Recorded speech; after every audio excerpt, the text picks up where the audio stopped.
Yo, what's going on guys? Jivan back with another video, and today I'm going to take you on a trip in my mind through a solo cash cup. I'll be telling you everything I do to set myself up for the win in early, mid, and late game. If you're trying to improve in competitive or just want to learn a little bit more about it for fun, this video will be perfect for you. Let's hop right into it. So my strategy for off spawn is really unique. I don't see many people doing it. Basically, I pull out my glider a little bit early so I can scout every single drop spot around me, and then I land at the place that has the least amount of players. In this game, I was able to get this entire spot to myself, and I got god tier loot off spawn. Once I finished looting, I found a car. It's always good to get a car in the early game and keep it with you the entire game. And then I positioned myself towards the center of zone where I predicted the zone was going to pull and just waited for the next zone to appear so I could rotate there fast. On my rotate, I found all this leftover loot, and so I just based up on there. And so at this point in the game, I'm towards the center of the third zone, and at this point, you just want to be griefing as many players as possible. You're set to go for the late game, so you want to ruin other people's games to give yourself a better chance to win.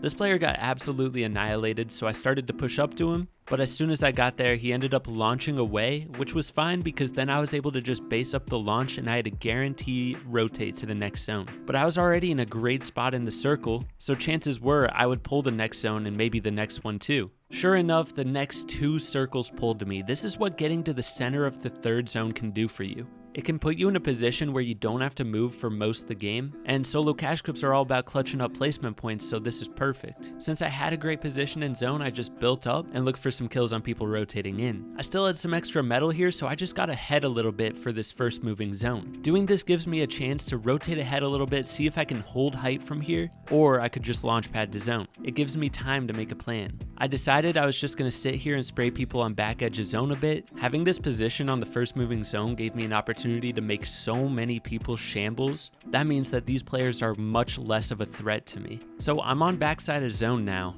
but I decided to wait to launch simply because I could connect to this brick that was a little bit in front of me. This could let me hold high ground position here a little bit longer and give me a chance to look for some more picks. But by the time the zone gets to me again, I decide to launch because I can connect to this old build fight on the right side of the map here. This build fight was pretty big, so I was able to get major elevation over everybody without having too much of a fear of getting chopped out. Launching to old, fully built structures is a great way to ensure you have safe high ground and you won't get chopped out. At this point, I'm trying to conserve mats, but also make sure that nobody steals the high ground from me. Usually in these first and second zones, the biggest threat is just people cycling high ground. In this situation, zone pulled all the way across the map, and I did not want to build a sky base out here, so I decided to launch to front side of zone again and reclaim high ground from the front side. It's not very good building across the zone, because if you're on back side of zone with high ground, somebody's just going to crank up on the front side and spray back at you, and you'll end up being forced to drop, and you'll probably be shambles after that. So I launched the front, I built up, we have high ground again, we're big chillin'. At this point, this is where you need to start applying crazy pressure to the people below you so that they never have a chance to breathe, and this will force everyone to drop to low ground and fight each other, and then you'll just be the last person to finish it off. This game was pretty dead, there weren't too many players alive at this point, so I just needed to make sure that I kept applying pressure to every single player and make sure nobody has a chance to go for high ground. Of course, I gotta make sure I'm connected as well, like I'm doing right here, but the main priority is pressure people. Positioning on high ground is also really important. You got to think about it like this. You want to tarp in a way so that you can have angles on a majority of the players. If you tarp right over top of everybody and give yourself really awkward viewpoints, you're not going to be able to apply as much pressure as you need to. So I end up tarping to the side here to give myself a better angle on the people fighting on backside of zone. And so at this point, I pretty much ruined all of their games. They're just fighting for as much placement as they can. But this is where the game takes a turn for the worse. Somebody snuck a launch pad, I'm not sure from where. They may have been shadow floppering in the sky earlier, but this dude just started build fighting and build fighting and build fighting. In this situation, I was trying to conserve as many mats as possible while just maintaining this high ground, but it went on for a little bit too long. This guy absolutely griefed my game and his own, but you probably noticed I conserved a lot of mats in that fight, so this other player just ends up dropping to his death, SMH, and then I was able to get down safely and secure the dub. A bit of a close call there. Honestly, I got pretty lucky at the end, but that was a pretty dang good game. If you have a couple games like that, you will place top 100. Even if you got second place instead of first, 3 second places nowadays will get you around top 100, I'm telling you. I had a really bad start to the tourney, and that right there sent me up to 83rd place. Anyways, that was an NA West game. I'm gonna post the highlights on NA West on my second channel, Vibe and Jivin. But now we're gonna check out two really good NA East games. So this first game I actually land at the Convergence. I wanted to test it out in solos, see how it is, and I was forced to fight off spawn. The first dude was just a free kill. GG's to you, brother. The second one, not so much. We did not have very many builds and we had to play really slow here. Really slow and really calculated. I hit him with a side jump while he's trying to edit the cone, so that's a free shot, and then he ends up shooting my floor, and so as soon as he does that, I make an edit play, because when they shoot their pump, that means they're not going to be able to shoot again for a couple seconds. That's how I was able to clean up that fight. Following that, I just had to rotate, get my mats up, get a car, and then I position myself deep in the circle again where I predict zone is going to pull. The first zone pulled far to the north, and so that means the second zone is most likely going to pull there again. So simply positioning myself to the north early on is the best option. So this game was pretty dead as well. If you really struggle in cash cups, you probably get in games like this a lot where there's 20 to 30 people in the moving zone versus 40 plus. It's crucial to know how to play these games because that's what gets you to those high elo lobbies, those high skill lobbies with all the top 100 players. A lot of people will W key these low point lobbies, but that's not the move. The move is to get a top 3 placement. If you get top 3 in one of these lobbies, you'll be up there on the leaderboard. So this is how you play. You saw me get to the center of the third zone as soon as possible, and then that allowed me to pull the next couple zones. The half and half zone, you can see it pulls really close by me. I don't early rotate to this zone. The reason is, I have a beautiful angle to look back at players and grief other people's games. Especially since I'm on a mountain here, this is a perfect opportunity to have an angle on everyone rotating. Even though I didn't pick up any kills there, I still got some good tags and grief people a little bit.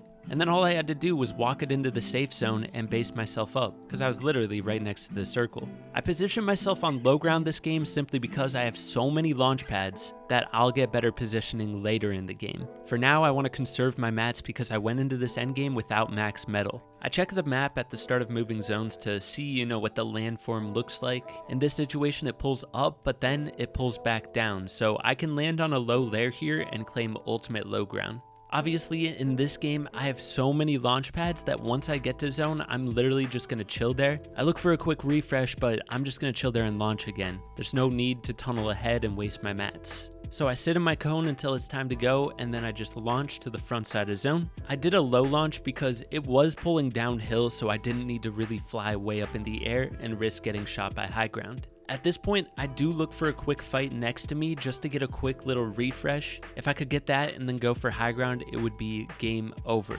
I pressure safely from far away just to make sure that I don't over-engage this fight because I could still clutch up a lot of placement. But this player had other plans in mind and he psychoed forward, so I made sure to get out of there and set up a peek from the outside. But it was a lost cause, it was going to take too much time and we were already on backside of zone, so I launched ahead. I claimed this lair on low ground, and instead of branching all the way into circle, I just look for frags right here where I am. The main goal is to pick up kills around me so I can get a little refresh, but it's not super necessary so I don't have to force anything. I still have a lot of wood. Once zone starts getting close to me, I branch a little bit more forward, continuing to look for refreshes. You can see as I'm pushing this guy's box, I'm hugging the left side of my box so that I have a right hand peek while piece controlling. He ends up getting out, but I get this kill on this person on backside of zone. Anytime you get a kill like that, you're only going to get siphon mats, aka 150 builds. But it's enough, I still have a lot. I get to the front side of zone, and then zone pulls straight to me. Not only does it pull to me, it pulls to this loot nearby me. So I just tunnel my way down to that in hopes that there's going to be a lot of extra builds. Turns out there was almost 500 metal there, so that's all I need. I get ahead with that. I have so much breathing space down here. I'm in the best position possible. Once I get ahead here, I have a chance to really scout around me and see what's happening. And I peek at high ground and it looks pretty free. This dude's one tile in on the backside of zone, which means he's probably low on mats since he's not branching way ahead and spraying a ton. So I launch up to that and I go into storm a bit just so that he can't see exactly where I'm coming from, which as you can see gave me free high ground. Now there was one crucial mistake in this game.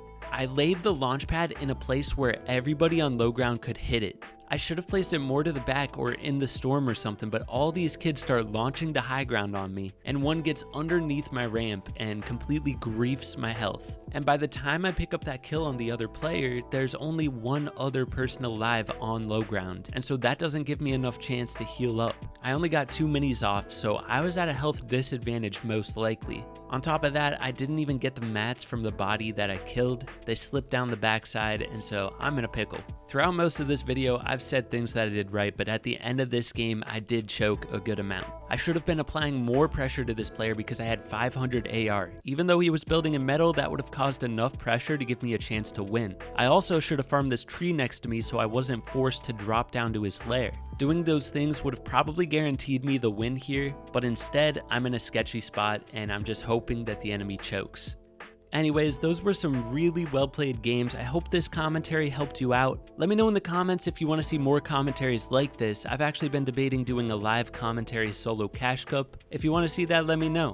So sadly, I obviously lost this game. There was no hope. If I would have done those things I said earlier, we're chilling. Anyways, guys, I hope you enjoyed this video. If you did, be sure to hit that like button, sub if you're new, use code JivanTV, and I'll catch you in the next one. Peace.